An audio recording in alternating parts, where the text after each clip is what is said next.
ನಮಸ್ತೆ ವೀಕ್ಷಕರೇ, ಉಷಾ ಸವರುಚಿಗೆ ಸ್ವಾಗತ. ಇವತ್ತಿನ recipe chilli chicken. Andhra style ಈ ಚಿಲ್ಲಿ ಚಿಕನ್ ತುಂಬಾ ಸ್ಪೈಸಿಯಾಗಿ ತುಂಬ ರುಚಿಯಾಗಿರುತ್ತೆ. ನಾಗಾರ್ಜುನ ಹೋಟೆಲಲ್ಲಿ ಮಾಡುವಂತಹ ಈ ಚಿಲ್ಲಿ ಚಿಕನ್ ಯಾರಿಗೆ ಇಷ್ಟ ಇಲ್ಲ ಹೇಳಿ, ಎಲ್ಲರೂ ಇಷ್ಟಪಟ್ಟು ತಿಂತಾರೆ.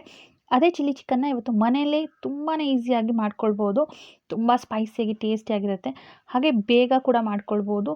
ತುಂಬಾ ಚೆನ್ನಾಗಿರುತ್ತೆ. ಒಂದು ಸತಿ ಖಂಡಿತವಾಗ್ಲೂ ನೀವು ಟ್ರೈ ಮಾಡಿ. ಬನ್ನಿ ಇದಕ್ಕೆ ಬೇಕಾಗಿರೋಂಥ ಇಂಗ್ರೀಡಿಯೆಂಟ್ಸ್ನ ನೋಡ್ಕೊಳ್ಳೋಣ. ಮೊದಲಿಗೆ ಇಲ್ಲಿ ಹಸಿಮೆಣಸಿನ್ಕಾಯಿ ಬೇಕಾಗುತ್ತೆ. ನಾನೊಂದು 20 ಹಸಿಮೆಣಸಿನ್ಕಾಯಿನ ಇಲ್ಲಿ ತೊಗೊಂಡಿದ್ದೀನಿ.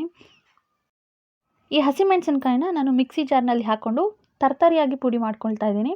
ಇದನ್ನು ನುಣ್ಣಗೆ ರುಬ್ಕೊಳ್ಬಾರ್ದು, ತರ್ತರಿಯಾಗೇ ಇರಬೇಕು. ಬೇಕಿದ್ರೆ ಕುಟಾಣಿ ಕಲ್ಲಿನಲ್ಲಿ ಕೂಡ ಇದನ್ನು ಜಜ್ಕೊಳ್ಬೋದು. ಇದ್ರ ಜೊತೆಗೆ ಬೆಳ್ಳುಳ್ಳಿ ಕೂಡ ಹಾಕ್ಕೊಂಡು ಜಜ್ಕೊಳ್ಬೋದು. ಮೊದಲಿಗೆ ನಾನಿಲ್ಲಿ ಒಂದು ಪಾತ್ರೆಯಲ್ಲಿ ಒಂದು 2 ಚಮಚ ಅಥವಾ 3 ಚಮಚ ಆಗೋಷ್ಟು ಎಣ್ಣೆನ ತೊಗೊಳ್ತಾ ಇದ್ದೀನಿ. ಇದಕ್ಕೆ ನಾವು ಏನು ತರ್ತರಿಯಾಗಿ ರುಬ್ಬಿಟ್ಕೊಂಡಿರುವಂತಹ ಹಸಿಮೆಣಸಿನ್ಕಾಯಿ ಪೇಸ್ಟ್ ಇದೆ ಅದನ್ನು ಹಾಕ್ಕೊಳ್ತಾ ಇದ್ದೀನಿ. ಬೇರೆ ಏನೂ ಹಾಕೋ ಅವಶ್ಯಕತೆ ಇಲ್ಲ. ಇದನ್ನು ಹಸಿಮೆಣಸಿನ್ಕಾಯಿ ಪೇಸ್ಟ್ನ ಫಸ್ಟ್ ಹಾಕ್ಕೊಂಡು ಎಣ್ಣೆಯಲ್ಲಿ ಚೆನ್ನಾಗಿ ಬಾಡಿಸ್ಕೊಳ್ಬೇಕು. ಇದ್ರ ಜೊತೆಗೆ ಜಜ್ಜಿಟ್ಕೊಂಡಿರುವಂತಹ ಬೆಳ್ಳುಳ್ಳಿ ಹಸಿಮೆಣಸು ಎಷ್ಟು ಹಾಕ್ತೀವೋ ಅಷ್ಟು ತುಂಬಾ ಫ್ಲೇವರ್ಫುಲ್ಲಾಗಿ ಟೇಸ್ಟಿಯಾಗಿ ಬರುತ್ತೆ. ಮೇನ್ ಇಂಗ್ರೀಡಿಯೆಂಟ್ಸ್ ಇದೆ ಅಂತ ಹೇಳ್ಬೋದು ಈ ರೆಸಿಪಿಗೆ. ತುಂಬಾ ಚೆನ್ನಾಗಿರುತ್ತೆ. ಎಣ್ಣೆಯಲ್ಲಿ ಚೆನ್ನಾಗಿ ಫ್ರೈ ಆಗಬೇಕಿದು. ಚೆನ್ನಾಗಿ ಫ್ರೈ ಆದ ನಂತರ ಇದಕ್ಕೆ 1 ದೊಡ್ಡ ಚಮಚ ಆಗೋಷ್ಟು ಶುಂಠಿ ಬೆಳ್ಳುಳ್ಳಿ ಪೇಸ್ಟನ್ನು ಕೂಡ ಹಾಕ್ಕೊಳ್ತಾ ಇದ್ದೀನಿ. ಇದನ್ನು ಕೂಡ ಹಸಿ ಸ್ಮೆಲ್ ಹೋಗೋವರೆಗೂ, ಎಣ್ಣೆ ಎಲ್ಲ ಬಿಡೋವರೆಗೂ ಚೆನ್ನಾಗಿ ಇದನ್ನು ಫ್ರೈ ಮಾಡ್ಕೊಳ್ಬೇಕಾಗುತ್ತೆ.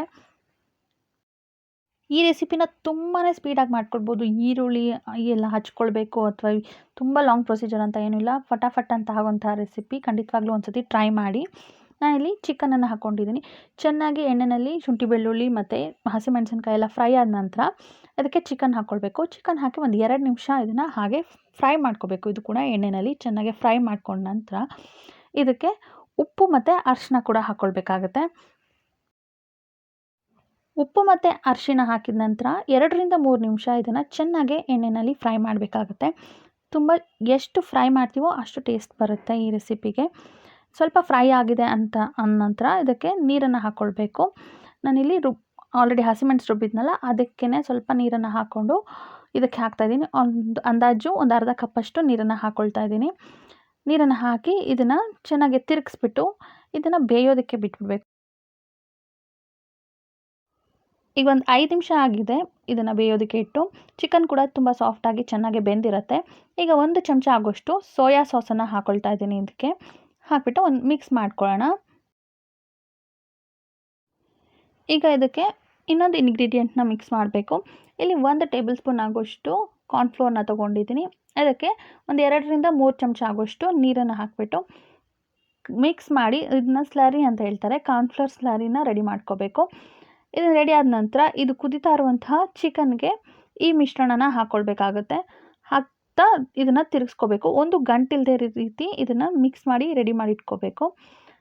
ಇವಾಗ ಬೆಂದಿರೋಂತಹ ಚಿಕನ್ಗೆ ಇದನ್ನು ಹಾಕಿ ಮಿಕ್ಸ್ ಮಾಡಿ ಒಂದು 2ರಿಂದ 3 ನಿಮಿಷ ಮತ್ತೆ ಬೇಯಿಸ್ಕೊಳ್ಬೇಕಾಗತ್ತೆ. ಈ ಕಾರ್ನ್ಫ್ಲೋರ್ ಸ್ಲರಿ ಹಾಕಿದ ತಕ್ಷಣ ಗ್ರೇವಿ ಎಲ್ಲ ಗಟ್ಟಿಯಾಗಿ ಚಿಕನ್ಗೆ ಎಲ್ಲ ರೀತಿ ನೀಟಾಗಿ ಕೋಟ್ ಆಗುತ್ತೆ. ಈಗ ಚಿಕನ್ ಕಂಪ್ಲೀಟಾಗಿ ಬೆಂದ ನಂತರ ಗ್ಯಾಸ್ ಸ್ಟವ್ನ ಆಫ್ ಮಾಡಿಬಿಟ್ಟು ಒಂದು 2 ಟೀ ಸ್ಪೂನ್ ಆಗೋಷ್ಟು ನಿಂಬೆಹಣ್ಣಿನ ರಸನ ಹಾಕ್ಕೊಳ್ಬೇಕು. ನಿಂಬೆಹಣ್ಣಿನ ರಸ ಹಾಕೋದ್ರಿಂದ ಒಂದು ಒಳ್ಳೆ ಟೇಸ್ಟ್ ಬರುತ್ತೆ. ಗ್ಯಾಸ್ ಆಫ್ ಮಾಡಿಬಿಟ್ಟು ನಿಂಬೆಹಣ್ಣಿನ ರಸನ ಹಾಕ್ಕೊಳ್ಳಿ. ಈಗ ಚಿಕನ್ ಚಿಲ್ಲಿ ರೆಡಿ ಆಗಿದೆ.